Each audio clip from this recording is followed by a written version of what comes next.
Hey, what's happening, guys? Elton here. Boy, this ain't gonna be a long video since it's raining and, you know, water and electronics don't do too well together.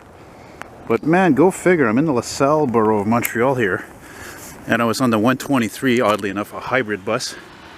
And anyway, I said I'm gonna go see if I can find Al McLean's 69 Pontiac Parisien that I saw a while back while taking the same bus line with a friend of mine driving it. And I'm on the bus and I'm like, look, there's that Grand Prix that I spotted about a month or two ago. And I said, man, I gotta make a video of this thing because these cars used to be very common. You know, Pontiacs have always sold well here in Canada. As a matter of fact, really well. As a matter of fact, for decades they even sold better than Chevrolets. But that's because Canadian Pontiacs were more affordable than American models because they were not exactly the same but similar. And this one being of the, I would say, little trim piece missing there. This is an 87 to 90. You know what? I actually found out recently they made these until 97, I think. Yeah, that's right. Because then in 98 they were redesigned completely. And yeah, I don't know why somebody put that stupid Euro sticker, that white thing there. Dual exhaust. Matter of fact, it still has the original style exhaust tips, it looks like.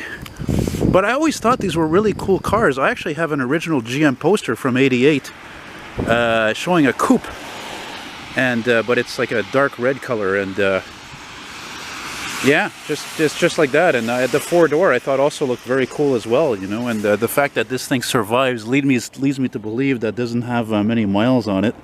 Got automatic. And of course all these cars had, I think, that 3800 V6 if I'm not mistaken. And one of the things I loved about these cars also, like the Lumina and the Regal and all that, oddly enough I saw a Regal earlier, was fucking perfect condition, it looked like, around these years, 90 something, early 90s, mid 90s, is they had these what we call clap-hand wipers, and I can't, you know, they're not parallel, they're like against each other, and I can't show you how it's done, because also another thing that was really cool about these cars, it almost looks like they derived from the Taurus of the late 80s, was all the lights that light up, excuse me, correction, not the Taurus, but the Mercury Sable, that's right, Mercury Sable being a little more fancy. And this car, really, what is it worth? You know, I don't know, a couple of thousand, you know, but still, it's a cool car. You know, I mean, seriously, you don't have to spend a lot of money to have something cool. Just because it's old doesn't mean it's finished. It's all about condition and therefore usually mileage. Look, it's in great condition. Wow. I'd buy that. Sure, why not? Why not, man? That's when GM was still GM. They were still made to last, you know? Fucking today, GM, to me, General Motors today for me is a fucking joke. It really is. You know? Well, there you go, just a Pontiac Grand Prix. Like I said, I figure early 90s, late 90s, something like that. And it's funny because I like the Grand Prix that came out after that also, the one that was completely redesigned. And they're still out there, they still can be found, but the coupe is much rarer, of course. And yeah, the coupe, in my opinion, would be the one to look out for in the near future. So anyway, hope you guys dig it, and if not, well, whatever. I don't know why you would watch this video, so take care, bye-bye. Hey, what's up, guys? Elton here, and wow, this is a first in its kind, that's for sure for me. You know, I've been car spotting for many years, and then, of course, in the last year or two, I've been focusing more on cars that are not so old, hence, you know, 80s models to 90, mid-90s. Now, what are the odds, you really think, of seeing two Pontiac Grand Prix from the early, let's say, what is it, 90, I don't know, whatever, 89 to 90. Okay, the other one, actually, I found out it was a 94 to 96. And then, of course, 97, they were completely redesigned, not at all the same. And here's one here now, about a month later, in the Verdun sector, on another shitty day. And this one's got a sunroof. Hubcaps are different. This is an older model, I think. And man, they sold tons of these cars, I had mentioned in the other video, but they sold a lot of them in white. You know, the whole white was really popular in the late 80s.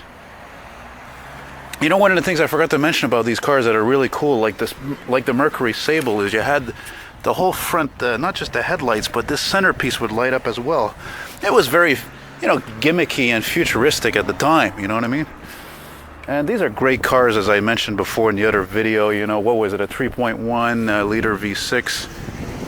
And it's funny, there are places right now in North America where there's probably way more of these than there are of these surviving here in the fucking Rust Belt of Montreal. And I've seen, by the way, I forgot to mention, I've seen a couple of coupes. Look at that with the Rolling Stone sticker on the taillight center there. Rolling Stone, the lips there, the iconic lips there. And that's another thing that was cool about these cars I never mentioned. And your exhaust tips on the exhaust ports were really cool as well. Shit, sometimes I think I like the rear end more than the front on these cars.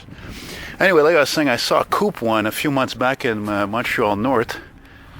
On the road, I mean. And then I saw another one somewhere else. A couple other ones. One other one was white.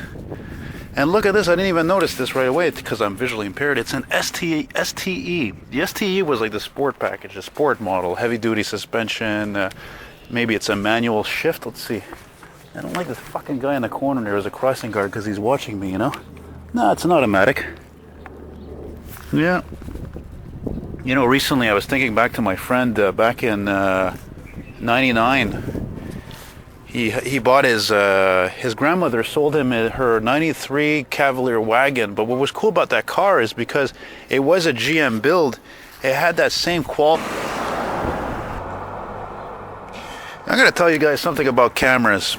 Cameras are like apartments and jobs. I've never found any one of them that I was ever content with fully 100%.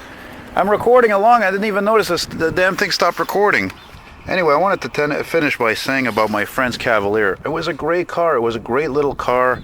V6 power was smooth. You open and close the doors. It was quality, you know what I mean? And it's just, everything's so fucking cheap today. You look at any of these fucking cars over here, even luxury cars, the quality has gone downhill big time. And it's just not the same, Anyway. By the way, I don't think this car got a ton of miles because look at the exhaust tips. Those are factory exhaust tips. That's how you know the car hasn't been with, not 200,000 clicks on that, I'm sure. Anyway, I just wish I could figure out why the camera stops recording all of a sudden like that. Anyway, so that's it. Hope you enjoyed it. I'm going to keep finding these oldies. I think they're special. And, by the way, anybody uses the term survivor for old cars, they're all survivors. That fucking car is a survivor, even though it's like about 30 years old, give or take. It doesn't even matter that it's got rust. It survived. That's what's important. It's like all of us. I'm 43 years old. I could have fucking killed myself a long time ago because I'm bipolar. Oh, well, I've said too much. Bye-bye.